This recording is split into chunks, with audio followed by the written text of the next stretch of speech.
It's about assessment versus attribution of consciousness in artificial systems.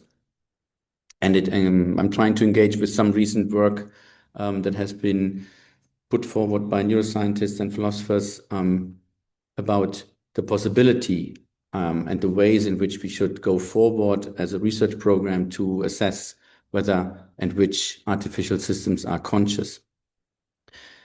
Any other caveats? No, I should start maybe. Okay. So we could start by having just have a look at the state of the art. So there's consciousness science, neuroscience of consciousness, and philosophy of consciousness is very popular and thriving, you might say. There's apparent success in computational neuroscience. There are many theories of consciousness, maybe too many. Around 30 have been counted in this paper here by Anil and Tim Bain. Computational models and interpretations, even now tests of which theories fare better in certain paradigms, in adversarial collaborations, and so on. So it's a very rich and thriving research field. At the same time, there is also an AI spring, as people tell me. So there has been lots of success of domain-specific transformer architectures. Everyone is using ChatGPT and image recognition and all kinds of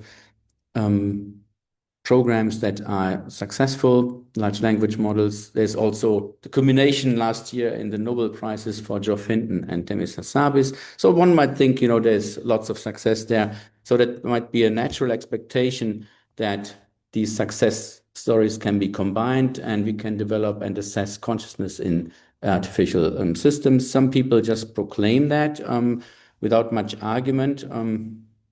And social media is the right platform to do this kind of thing if you don't have to write a lot. So Ilya Sutskever here writes, it may be that today's large neural networks are slightly conscious.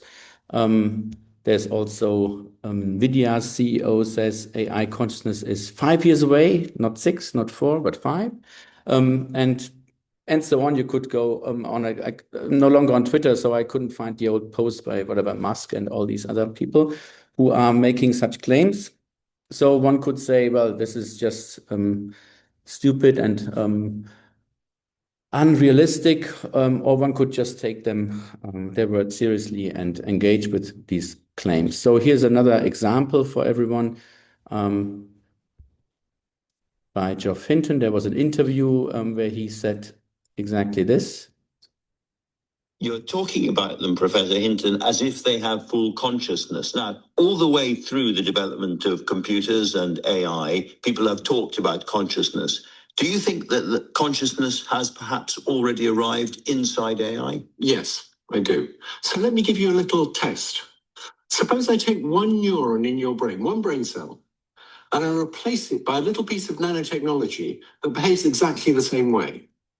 So it's getting pings coming in from other neurons, and it's responding to those by sending out pings, and it responds in exactly the same way as the brain cell responded. I just replaced one brain cell. Are you still conscious? I think you say you were. Absolutely, yes. I don't suppose I'd notice. And I think you can see where this argument's going. I can, yes.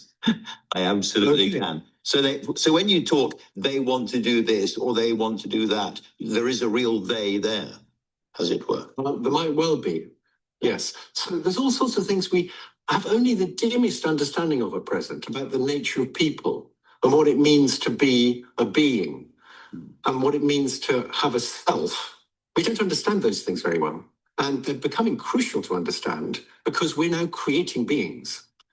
So this is a kind of philosophical, perhaps even spiritual crisis as well as a practical one. Absolutely, yes.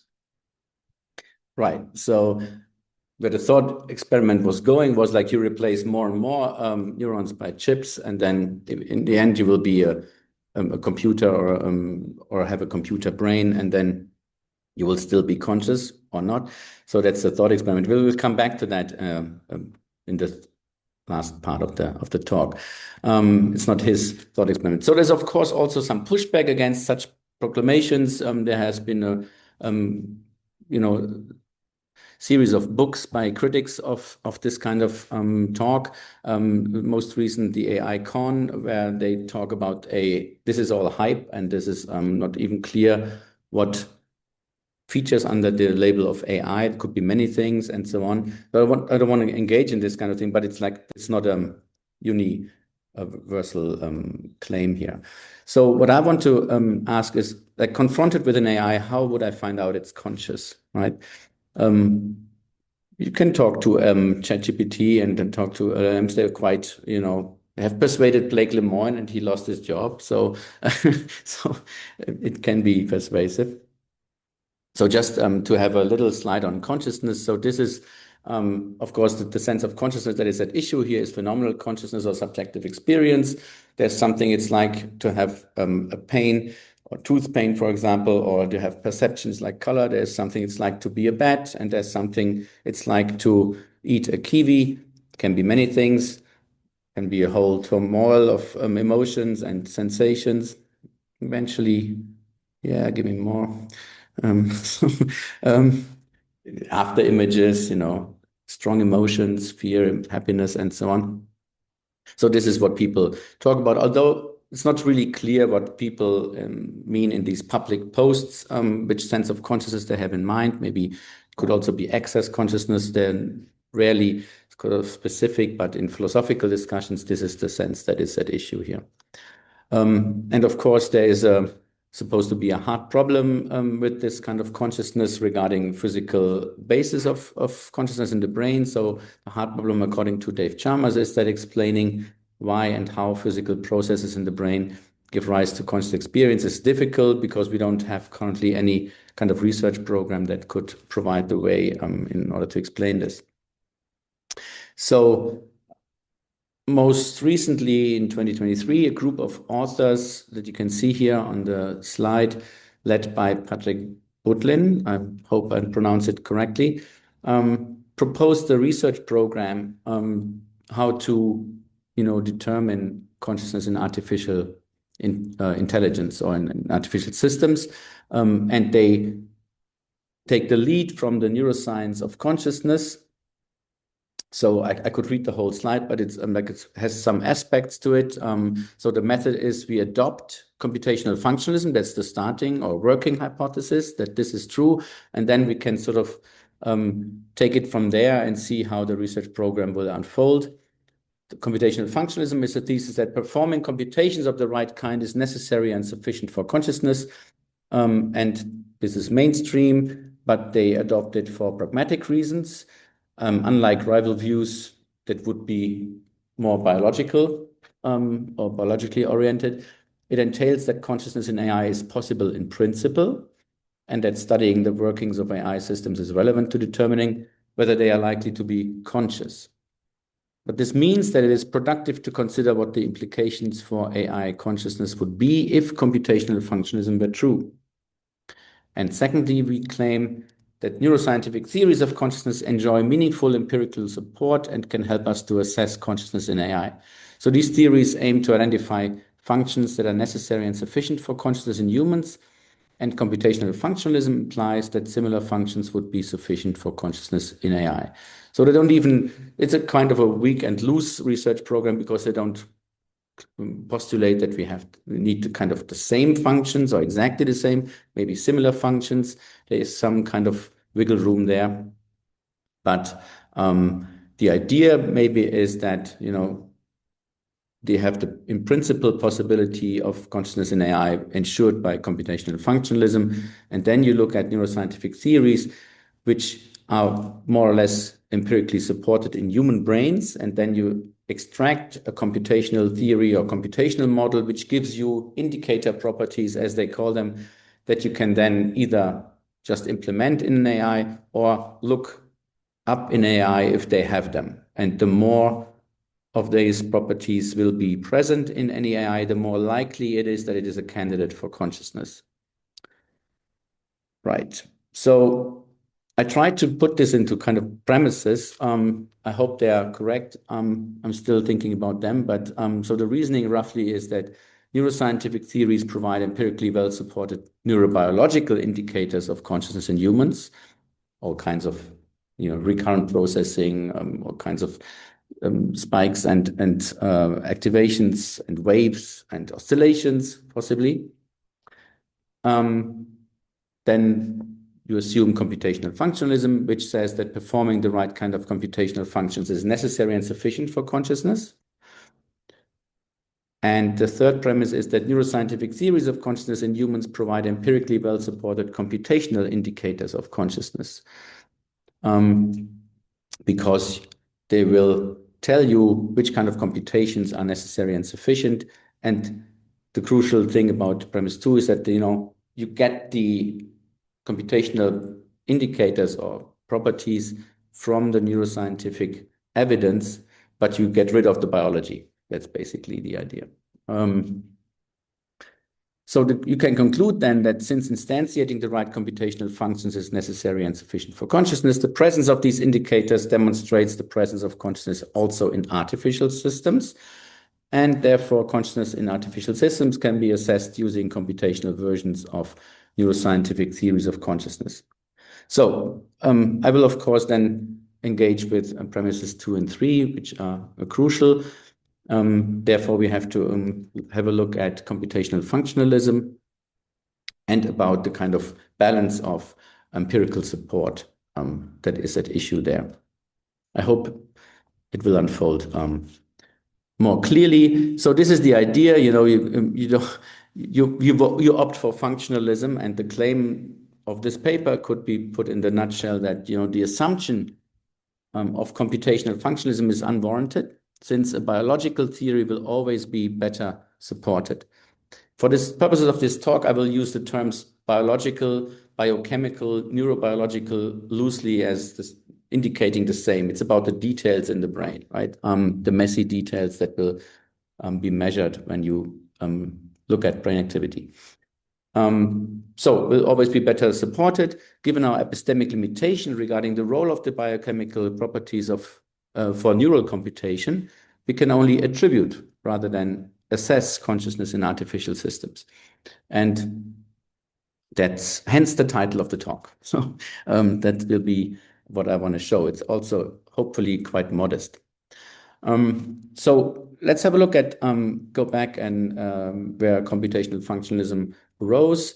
According to Oron Chagrier, Hilary Putnam is the godfather of computational functionalism, since he pitched a criticism against the mind-brain identity theory in the 60s, which was so popular in the late 50s by several philosophers. And this has been already put forward, of course, as an empirical hypothesis rather than a conceptual one, because, in the aftermath of Ryle's conceptual argumentations, this was an empirical hypothesis. The mind could just be identical to the brain, and pain could just be identical to some kind of neural activation. And so Putnam put forward this objection that, consider what the brain state theorist has to do to make good his claims. He has to specify a physical chemical state of the brain such that any organism, not just a mammal, is in pain if and only if it has a brain of a suitable physical chemical structure and its brain is in that physical chemical state. And on the other hand, you could just,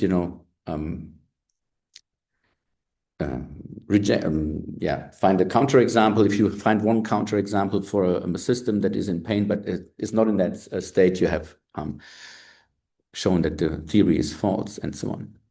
And there are all kinds of creatures. So intuitive appeal of functionalism is very strong, because you would have to say, pain can be many things in many creatures, and we can't, put all our money on this kind of C fibers firing. That was the toy example at the time. So I take this to be quite familiar to all of you. But it's also the case that he apparently one had to sort of make an excuse to put forward an empirical hypothesis. I shall not apologize for advancing an empirical hypothesis. Indeed, my strategy will be to argue that pain is not a brain state, but another hypothesis is much more plausible. So it's another kind of state entirely. It's a functional state of the whole organism. So it was supposed to be shown that, or should turn out that functionalism is more plausible, empirically better supported than the brain state theory. Oops.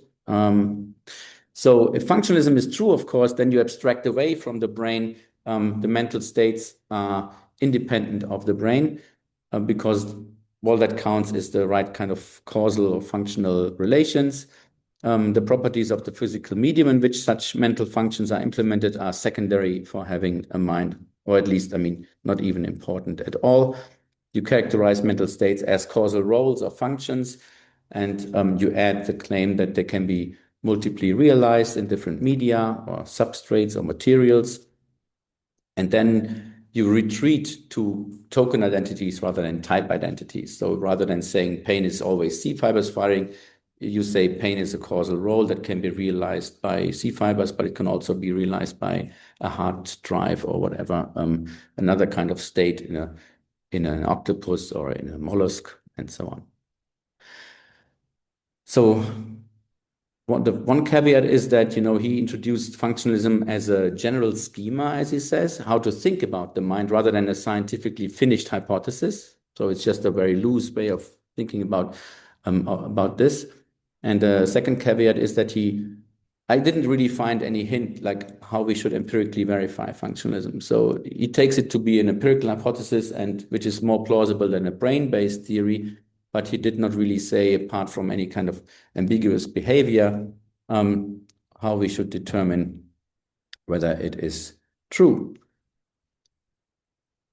Maybe there will be questions and replies in the discussion about this point. Early on, there's an alternative route. So David Lewis said, wait. So functionalism is all well, but we don't have to retreat to token identities. We can just, so physicalism in the kind of identity theory sense allows for variation or variability. If you say that pain in humans is C fibers firing, but pain in birds is a different kind of state, and pain in mice is still different. So you can have type identities restricted to species, which is probably good enough. And so you don't have to sort of end up with a purely functionalist view, but maybe can end up with a physicalist view where the biology matters because you identify pain still with a biological state. And then maybe in an artificial system with a different state that is idiosyncratic for that kind of system, commander data, for example. So what they have in common is then just this abstract property that for any possible x has it, just in case x is in the state that occupies the M role for x's kind at x's world. So that the last bit is, of course, crucial there. So the point is that a neurobiological theory can allow for variation across species without falling into the kind of neurochauvinism that Putnam criticized. I'm not sure how important that is for my argument, but I think that it's quite a useful alternative way to think about functionalism. So when you look at computational functionalism, a crucial thing to say here is that this includes two assumptions rather than one. So it includes the assumption of functionalism and it includes computationalism. And here's a nice quote from Gualtiero Piccinini, who says, surely computational theories of cognition are functional in the broad sense that they explain behavior in terms of functionally defined states, processes, or mechanisms. But it doesn't follow that if computationalism is true, functionalism is true. Nor does it follow that if functionalism is true, computationalism is true. To get functionalism from computationalism, you also need an additional assumption, such as that the nature of mental states is entirely computational. To get computationalism from functionalism, you also need the independent assumption that all functional states are computational. Both of these assumptions are controversial. Neither is especially plausible. Okay, so 50 years after Putnam, so we hear that, it's not that easy. But of course, it's two different claims about the nature of mental states. So in order to engage with my second premise here, performing the right kind of computational functions is necessary and sufficient for consciousness. That is computational functionalism. I will try to go through some of pieces of evidence or considerations that will that played the role of, shedding some doubt on all this. So let's look at this. So one thing to say is that even if any function f is multiply realizable, the realizer may need to meet physical constraints to fulfill function f. For example, the function that is fulfilled by can openers is such that you can't use a sponge to open a can. It's too soft. So there's a certain constraint on the range of things that can fulfill this function. So multiple realizability could be constrained in a sense. That is the sort of classical reasoning for functionalism, which is associated with multiple realizability. Computationalism is supposed to be, or supposed to require, medium independence, which is a stronger constraint. So medium independence does not put any constraints on the physical properties of the function implementing mechanism. And here the case then is a bit different, because the question arises, so is neural computation, or the kind of computation that would go on in the brain if the brain was a computational system, is that kind of computation medium independent? Or would it be depending on the kind of material, the kind of features, biological features of neurons and processes between and across neurons and so on to succeed? And if you look at computational models, you can ask, do the abstractions in computational models lead to medium independent formalisms, or do they simply leave out detail? So we will have a look at computational modeling later and have to turn to medium independence right now. But it will be helpful to use one toy example, a neuroscientific theory of the kind discussed or considered by Patrick Butlin and colleagues, which is supposed to be very well supported and also supposed to be a computational theory that gives us computational indicator properties in order to assess consciousness in AI. So for those of you who are not familiar, here's the bare bones idea of the global workspace theory as defended by Stanislas Dehaene is that consciousness is a computational property, characteristic of a certain type of information processing.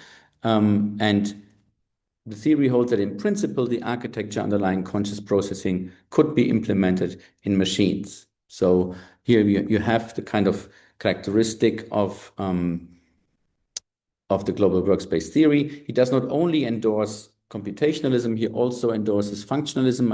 I have a slide on this. It's just that in his book from 2014, Consciousness and the Brain, here it is, he says roughly on page 91, I think, that in the philosophical sense, he's a functionalist, i.e., quote, the view that consciousness is useful. So this quote is in the context of fending off epiphenomenalism, where he wants to show that consciousness does something. So, epiphenomenalists would say that, there's things going on in the brain, but consciousness doesn't have any causal powers. So he takes functionalism to be the view that consciousness has a function, which is, of course, not all there is to functionalism. But it's interesting the context in which he endorses it. But let's say that's the commitment, computationalism and functionalism. So what is the function? Consciousness is the function of making sensory information globally available in the brain, and the global workspace necessary for conscious access to information is realized in a complex brain network and characterized by 4 neural signatures that he elaborates on in the book and in several papers. I don't want to go into detail about how the global workspace is supposed to work. For our purposes, it's enough to say that it's a computational function that has different signatures.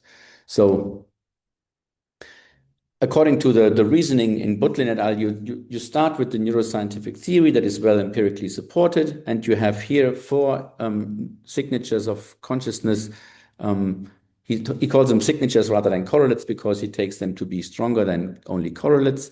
And you can have a look. I don't need to read them. They all involve neural processing of some kind, so that you can measure by the means that how you measure brain activity, a P3 wave, sudden bursts of ignition, and so on, oscillations. And then the idea is that you extract from this kind of evidence a computational model that has the 4 indicators that are set out in the paper by Butlin and colleagues.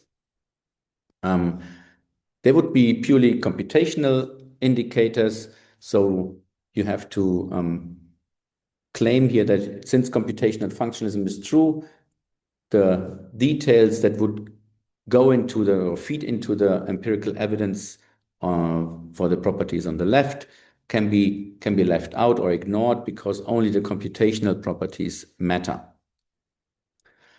And you can then apply this and assess consciousness in AI because if it's only computational, you can make sure that the computations would be fulfilled or implemented, and then you could test whether the system is conscious. That's the idea.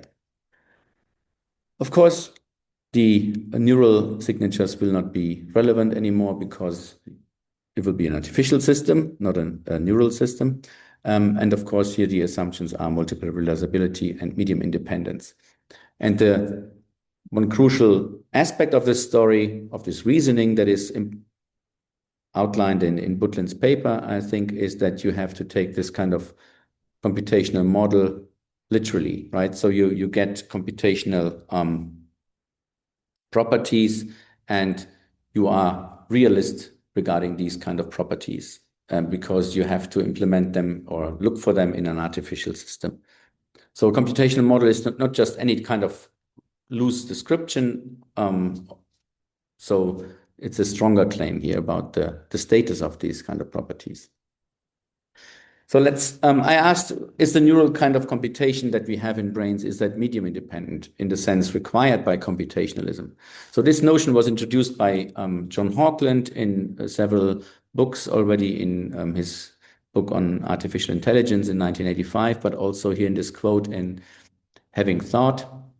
So the general idea is that since computation is by definition medium independent, the right computational function can simply be applied to another system once functional equivalence is ensured. But Hawkland had digital computation in mind. So he says a concrete system is medium independent if what it is does not depend on what physical medium it is made of or implemented in. Of course, it has to be implemented in something, and moreover, that something has to support whatever structure or form is necessary for the kind of system in question. But apart from this generic prerequisite, nothing specific about the medium matters. In this sense, only the form of a formal system is significant, not its matter. He gives 2 examples. So chess would be an example for medium independence. You can play it in your head. You know, there's this famous novel, a chess novella, where this guy is in a prison, but he's always constantly playing chess because all he has is a chess book with moves. And so you don't need a board with wooden pieces or with plastic pieces or whatever. You don't need anything at all to play chess. Except your imagination. So snooker would be medium dependent, or football because you need a pitch or the right kind of table. So if you play table soccer, it's not soccer, right? It's a different thing. So it's a different game. So here's a list of chess moves. It can be rigidly formalized mathematically, and you can just sort of, if a chess master looks at this table, they would immediately have an image of how the pieces are distributed on the board. I don't. But that gives you an idea about medium independence. So the discussions and debates about computation are such that, we now have different sub-concepts of computation. So while in Hawkland's time and so on, digital computation was maybe largely taken to be digital, that would imply medium independence. But nowadays, different kinds of computation are considered. So Corey Maley, for example, argues that there is analog computation and that the brain computes in an analog way, and this is not medium independent. Gualtiero Piccinini is a mixed figure here, because on the one hand, he says computation is always medium independent. So Drayson concurs, but Piccinini says that, wait, neural computation is a computation sui generis. It's not analog, not digital. It's just that what the brain is doing. So why is that? We have to find out. This is an ongoing research program, but this is at least his proposal. So the question then is, like, even though digital computation may be medium independent, as Hawkland argues, analog and neural computation may not be. And one might ask Gualtiero, why is neural computation posited as being sui generis? Possibly because it may be medium dependent. Well, he would say no, but I would refer you to his new book with Neil Anderson. So the question is then, is neural computation medium independent as required? Because it's an important condition. And here are some considerations why it may not be. So again, a long quote, sorry, but there's a nice paper by Maswita Shimuta engaging with Gualtiero's former book, Neurocognitive Mechanisms. And the way he argues for this kind of medium independence of neural computation requires a clear-cut separation between the physical properties of the vehicle that are and are not relevant to the representational content. In essence, my point, or her point, is that you will not find this separation in the vehicles of chemical signaling in the brain and elsewhere. It gives a misleading impression that these networks are made of swappable functional components. Consider the chip test, right? The argument that you can replace chips which are functionally equivalent.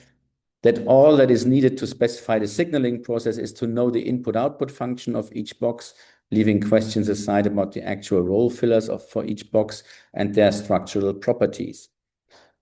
However, the actual networks are elaborate, highly regulated sets of chemical reactions. They work as they do because of the specific chemical properties of the molecules involved. The box and arrow diagram is an abstraction away from material details, and it is there for the convenience of the scientist, but it is in its own way a misrepresentation.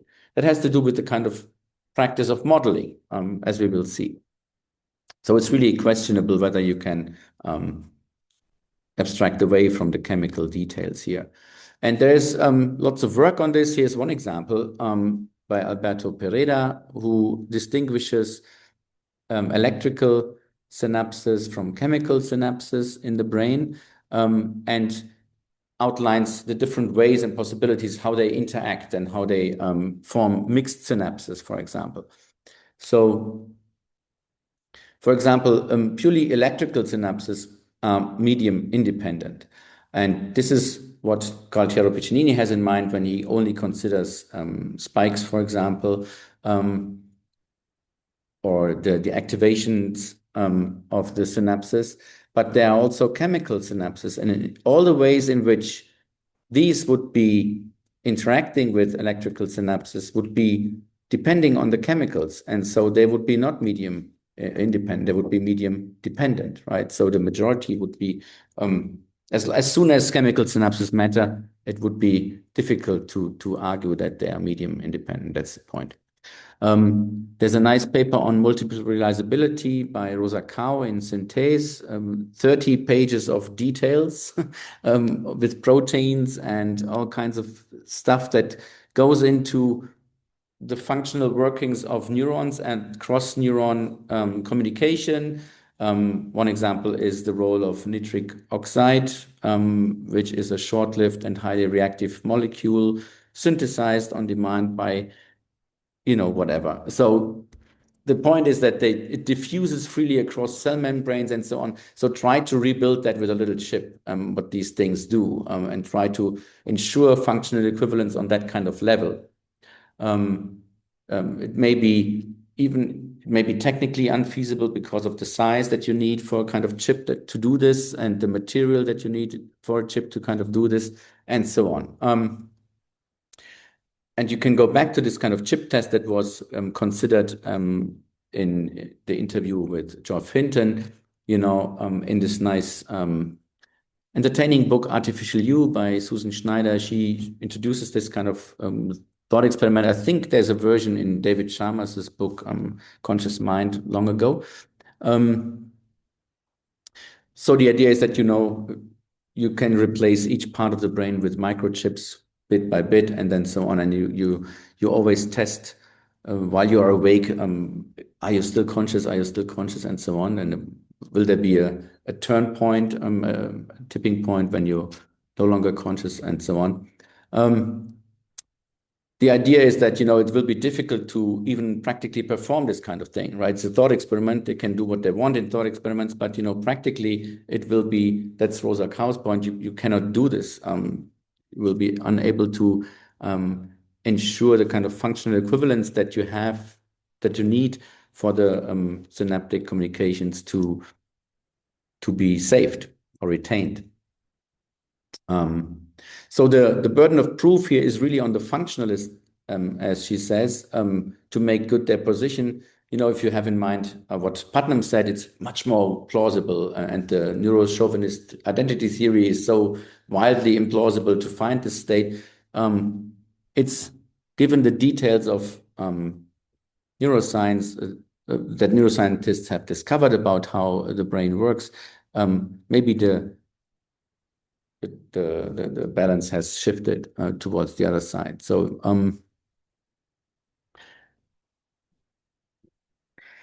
so this is one point. Like, can we just get rid of the whole chemical details, and are they crucial? What role do they play for neural computation to be yielding consciousness, for example, or other cognitive functions? So if you look back at this practice of modeling, of computational modeling to yield a computational indicator properties, there is like at least two motivations for computational models. One is functionalism and multiple realizability. The other one is our epistemic limitations in understanding complex systems such as the brain. Okay, a few more minutes, but it's okay. So, as Chilmuta nicely outlines and discusses, the kind of mathematization here involves abstraction and idealization. So abstraction means, of course, omission of biological detail. That's how you arrive at a computational model. But also, there's a representation of the target system in ways known to be false. So if you develop a model, you introduce falsehoods. And you focus on commonalities. For example, if people have said the mind, the brain is a computer and the mind it's software, and so on.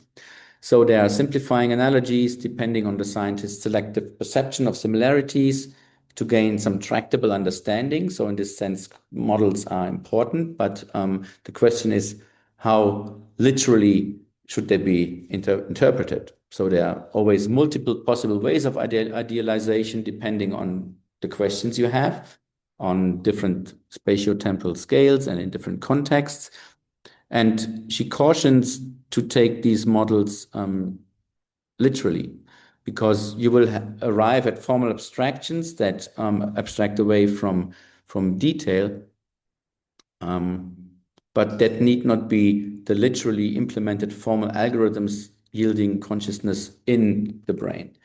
So modeling in this kind of sense has these features, and they suggest us to be cautious when we interpret them in a realist sense as being like kind of truth-apt representations of the brain. Nice examples are here, spherical cows, for example, if you want to look in other kinds of models in physics. So all models are wrong, but some are useful, and so on. And that holds also for models in neuroscience, although the talking and use of these models in neuroscience seems to be sometimes different than in physics, because they take them to be more literally true. There's an example of this in predictive processing, where a whole, camp of philosophers and scientists take predictive processing to be the computational model that is really realized in the brain, and obscuring the kind of variability within the predictive processing family that could be all implemented in the brain and so on. So if you want to look up, there's a new nice paper on this, just came out last week by me. So when you look at computational models in general, then they are always informed by researchers' interests. They postulate competing computations. They introduce simplifications and falsehoods. They should not be interpreted literally because there will be some kind of commitment to realism about the mathematical operations that would all have to be implemented in the brain. There's not, like as this picture is supposed to show, not a clear winner that and I should say that Butlin et al., they don't claim that there is something like that. You know, they want to look at a wide variety of neuroscientific theories and take them all seriously and interpret none of them as providing the necessary and sufficient conditions, but interpret them as providing the computational indicator properties. And there will be then a list. And the idea is that the more of these indicator properties will be present in an artificial system, the more likely it will be a candidate for consciousness. But this idea is also problematic because some of the neuroscientific theories, they compete with each other in a way that once you have one indicator property, you don't need the other. So if you have global workspace theory, you wouldn't need recurrent processing and vice versa. So it will not be likely that an artificial system will possess more of these, like many of them, because if you have one, you don't need the other in certain cases. So that's a kind of problem in this reasoning. So regarding our premises, I tried to shed some doubt on premise 2. Is neural computation really medium independent? Should models be interpreted literally? And with regard to premise 3, there is the problem whether neuroscientific theories of consciousness in humans provide empirically well-supported computational indicators of consciousness. So there will always be two versions of a neuroscientific theory. One that retains the biological detail and is a biological theory, as you remember biologism, and there will be a competing computational interpretation or version of the theory which does not consider the properties of the physical brain to be relevant, but only focuses on the computational properties. And the question is whether we can take one of them to be better supported than the other, because the Butlin et al. Research program requires that computationalism is better supported, because that's the working hypothesis. And that's what I will question. What epistemic justification do we have in order to prefer the computational theory over the neurobiological one? So there's a nice precursor to this. So Ned Block called this problem, or a version of this problem, the harder problem of consciousness. So this is almost the end. So let me just read this nice quote. So although functionalists are free to add restrictions, functionalism in its pure form is implementation independent. That sounds familiar. Consciousness is defined as global accessibility. So this is a context of global workspace theory. And although its human implementation depends on our biochemistry, silicon creatures without our biochemistry could implement the same computational relations. Functionalism and physicalism are incompatible doctrines, since a non-biological implementation of the functional organization of consciousness would be regarded as uncontroversially conscious by the functionalist, but not by the physicalist. The big question for functionalists is this: how do you know that it is broadcasting in the global workspace that makes a representation conscious, as opposed to something about the human biological realization of that broadcasting? The problem for functionalists could be put like this: the specifically human biochemical realization of global availability may be necessary to consciousness, other realizations being ersatz realizations. So a zombie could speak back to you if you talk to ChatGPT or something like that. So, so even if the hard problem is solved for humans, we are in no epistemic position to judge whether biologism or computational functionalism are true. But the crucial question is which one of them seems to be slightly better supported. So people generally assume computational functionalism, but the global neural workspace theory is empirically supported by all the messy neural details that are accumulated by neuroscientists, where, the computational version is not likewise empirically supported using other media, because you haven't obtained any evidence. You just assume that the computational indicators will do the job and will be relevant. But if you are confronted with an AI, as we asked in the beginning, how do you find out it's conscious? What markers will you go on? The neural markers of the global workspace theory will be missing because it's not a brain that you have to deal with. So they cannot be used. Behavioral markers will be ambiguous. Look at large language models, which may indicate, oh God, there's a person talking to me, and they even claim they are conscious, and Blake Lemoine and so on. So behavioral markers will be ambiguous with respect to consciousness. If you want to ensure functional equivalence of the brain and the system in question, you would have to find out which level of functional equivalence is relevant. Is it only a neural network kind of equivalence, or is it within neuron equivalence? And then if it's the latter, there's also a nice discussion in Jonathan Birch's latest book, where he says that if the chip test requires that, the chips are so small and fulfill functions within neurons that the proteins fulfill and so on, then it's likely that you need the biochemical equivalence and not only computational equivalence. And of course, the computational markers can't be used because these are in question, right? So this is what we want to find out. So it's not really clear that computational functionalism as an empirical hypothesis is better supported than a neuroscientific theory or version of, for example, a global workspace theory. The problem is that we don't know how to verify or falsify functionalism and computationalism if we are in no epistemic position to rule out that the messy biochemical details matter and justify choosing functionalism and computationalism over biologism. Remember what Rosa Kao and Shrimuta said about the chemical properties. So confronted with AI systems, we may be restricted to the intentional stance or heterophenomenological stance of just treating AI systems as conscious and attributing consciousness to them, but assessment seems to be difficult, if impossible, at least not via this route. Lesson learned. So thank you very much for your attention and for various people for feedback. So that's almost too long. Thank you.